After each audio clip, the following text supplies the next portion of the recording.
Assalamualaikum warahmatullahi wabarakatuh. Saya selaku moderator dari kelompok 7 akan mempresentasikan materi dari chapter 11 yang berjudul Sourcing Electronic Platform in Real Business. Sebelum lanjut ke materi, kenalan dulu yuk dengan kelompok kami. Perkenalkan, nama saya Ina Dwi Kumalasari, NIM 19031020206. Perkenalkan, nama saya Yoga Pratama Putra, NIM 1903102029. Perkenalkan, nama saya Asri Malifatul Aisyah, NIM 1903102032. Perkenalkan, nama saya Teti Nugroho, NIM 1903102034. Etimologi dan pasar. Perdagangan elektronik menurut According to Timers 1999, alasan tumbuhnya perdagangan elektronik adalah yang pertama, biaya masuk rendah dibandingkan dengan solusi lain seperti ADI. Dengan biaya masuk yang rendah, pengembalian investasi yang cepat dimungkinkan. Yang kedua, janji untuk melindungi investasi. Sedangkan sistem berbasis ADI memiliki kecenderungan khusus untuk perdagangan atau hubungan rantai pasokan, berbasis web system dan saling beroperasi di antara pemasok. Yang ketiga, konektivitas dan komunikasi memenuhi kebutuhan informasi. Yang keempat, jika masa kritis meningkat, ini akan menarik lebih banyak pengguna dan penyedia teknologi dan solusi bisnis atau jejaring sosial. Dan yang kelima, siklus inovasi yang baik yang digerakkan oleh teknologi dengan penciptaan peluang yang konstan sebagai sebuah konsekuensi sangat cepat dalam kemajuan teknologi perdagangan elektronik. E-commerce biasanya dibagi dalam beberapa kategori. Klasifikasi kategori ini berdasarkan pada sifat transaksi atau siapa menjual kepada siapa. Dua kategori e-commerce yang lebih banyak digunakan adalah yang pertama, business to business atau B2B, melibatkan transaksi antar bisnis. Yang kedua, business to customer atau B2C, bisnis menjual langsung ke konsumen. Di luar dari dua kategori di atas, bisnis yang paling banyak digunakan dalam e-commerce adalah konsumen ke konsumen atau C2C, konsumen ke bisnis atau C2B, bisnis ke administrasi atau B2A, dan lain-lain. Dari kategori ini, B2A adalah yang paling banyak digunakan karena semakin pentingnya e-commerce di mana-mana. Pasar elektronik. Sebuah pasar elektronik adalah sebuah sistem informasi di mana memungkinkan pembeli, penjual, pihak ketiga atau mandiri, dan konsorsium multi perusahaan untuk bertukar informasi pada harga dan produk penjualan. Dengan dimulainya pasar elektronik, dua jenis pasar dapat dinilai dari fisik dan elektronik. Kedua pasar ini memiliki tiga fungsi utama yang sama, yaitu yang pertama, mencocokkan pembeli dan penjual, yang kedua, memfasilitasi pertukaran informasi, barang, jasa, dan pembayaran yang terkait dengan transaksi pasar. Yang ketiga, menyediakan infrastruktur kelembagaan seperti kerangka hukum dan peraturan yang memungkinkan berfungsinya pasar secara efisien. Manfaat pasar elektronik. Ada 4 keuntungan bagi pembeli. Yang pertama, akses ke informasi yang lebih terstruktur dan disimpan di satu tempat, sehingga mendukung proses pengambilan keputusan konsumen. 2. Riset dan perbandingan pasar yang lebih mudah. 3. Konsumen dapat melakukan penelitian mereka kapan saja dan di mana saja. Beberapa pasar elektronik mencakup pengambilan sampel produk secara online, yaitu kutipan buku, sampel, rekam CD, dan sebagainya. Dan yang terakhir 4, biaya yang lebih rendah karena penggunaan sistem informasi, harga yang lebih rendah, dan kualitas lebih tinggi. Persaingan yang lebih tinggi di antara pemasok, dan pilihan barang yang lebih luas, agresi jumlah vendor yang signifikan. Keuntungan pemasok. Ada 5 keuntungan pemasok. Yang pertama, peningkatan efisien ekonomi, mengurangi margin dan mempercepat kesepakatan bisnis yang rumit. 2. Distribusi yang lebih baik, tanpa perantara dan saluran distribusi yang menyusut. 3. Kemungkinan untuk mengumpulkan lebih banyak informasi pelanggan. 4. Komunikasi pemasaran, memungkinkan persaingan di dimensi lain selain harga. Terakhir 5. Manfaat operasional yang mencakup pengurangan kesalahan, waktu, dan biaya overhead dalam pemrosesan informasi, lebih mudah masuk ke pasar baru, terutama yang jauh secara geografis, dan waktu ke pasar yang lebih cepat. Definisi bisnis pasar elektronik. Pasar elektronik dapat disegmentasikan menjadi 6 bagian, antara lain yang pertama, model bisnis. Model bisnis pasar elektronik bergantung pada pemilikan model. Di model bisnis ini ada 3 tipe elektronik.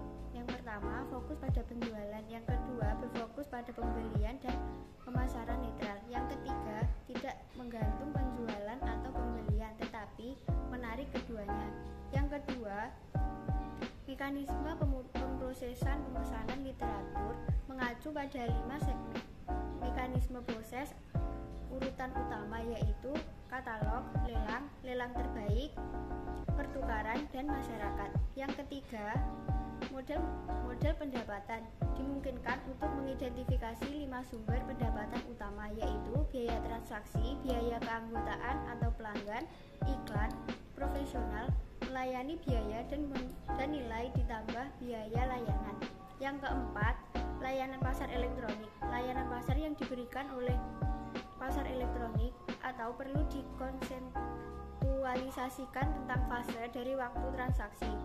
Menurut Case-Shorts tahun 1993, pertukaran di antara permintaan dan pemasok adalah telah membawa keluar melalui bisnis transaksi dan membagi 3 fase yaitu informasi, negosiasi, dan eksekusi. Yang kelima, karakteristik pasar. Pasar elektronik business to business dapat dibagi menjadi 2 jenis yang berbeda yaitu vertikal, ditunjukkan pada industri tertentu dan sepenuhnya berorientasi pada kebutuhan yang berbeda dari kelompok tertentu. Tipe ini berfokus pada efisiensi rantai pasokan yang diberikan industri. Yang kedua, horizontal, tidak disesuaikan untuk industri tertentu, bertujuan untuk meningkatkan efisiensi di antara banyak pemasok rantai. Yang keenam, karakteristik produk. Karakteristik produk yang lebih cocok untuk pasar dapat dibagi menjadi 4, yaitu yang pertama, produk jenis barang dagang atau komoditas yang sangat terstandarisasi yang dapat dengan mudah dibandingkan antara pemasok lebih cocok untuk pasar elektronik. Yang kedua, produk dengan siklus hidup yang pendek dan dapat menghasilkan sejumlah besar produk. Yang ketiga, barang-barang bernilai rendah dengan biaya transaksi tradisional yang relatif tinggi yang cocok untuk diperdagangkan di berbagai pasar bisnis to bisnis. Yang keempat, produk dengan harga fluktuatif yang tinggi. E-searching dan e-procurement. Aberdeen 2002 mendefinisikan e-searching sebagai penggunaan aplikasi berbasis web, alat pendukung keputusan, dan layanan terkait untuk merampingkan dan meningkatkan proses sumber daya strategis dan manajemen pengetahuan. E-procurement berkaitan dengan operasional aspek dari pembelian, antara lain daftar permintaan memesan, otorisasi pesanan permintaan, menempatkan permintaan memesan, penerimaan, dan faktor rekonsiliasi. Perbedaan antara e-searching dan e-procurement adalah sebagai berikut. Yang pertama, e-searching fase strategis yang berfokus pada cost of goods tabungan. E-procurement phase transaksional operasional berfokus pada efisiensi proses tabungan. Sumber strategis. Sumber strategis merupakan sumber nilai utama. Hal ini berkaitan dengan menemukan harga yang tepat, bukan harga terendah. Terkadang nilai diperoleh dengan memilih penyedia biaya yang lebih rendah.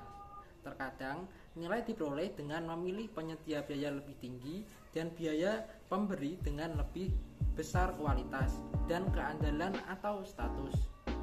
Aberdeen 2005 mengidentifikasi 4 masalah utama perusahaan yang mengganggu sumber strategis praktek, antara lain yang pertama, kurangnya sumber format prosedur. Yang kedua, kurangnya sumber dan komoditas keterampilan.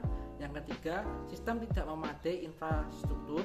Yang keempat, masalah karena tidak memiliki posisi negosiasi yang kuat dengan pemasok. Perubahan e-searching dan bagaimana menerapkan alat sumber elektronik.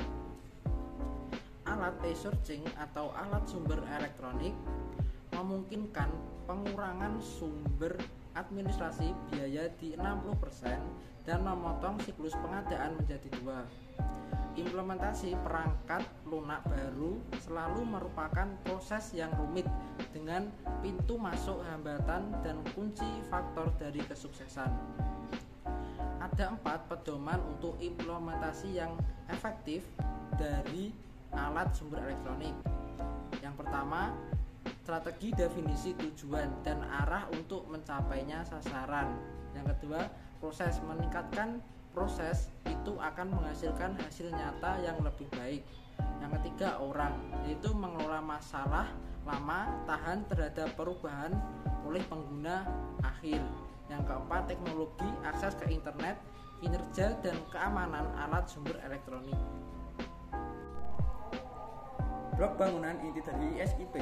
Ada 8 langkah yang harus dipenuhi dalam proses pembelian online, antara lain: yang pertama, analisis pengeluaran; yang kedua, penilaian pemasok; ketiga, identifikasi pemasok; 4, pengadaan; 5, manajemen kontrak; 6, pengadaan; 7, pemenuhan pesanan dan faktur; 8, rekonsiliasi pembayaran.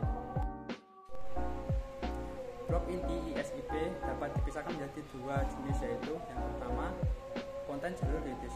Negosiasi, kolaborasi atau spesifikasi persyaratan dan kolaborasi dengan pemasok diperlukan. Manajemen dokumen, lampiran dokumen diperlukan.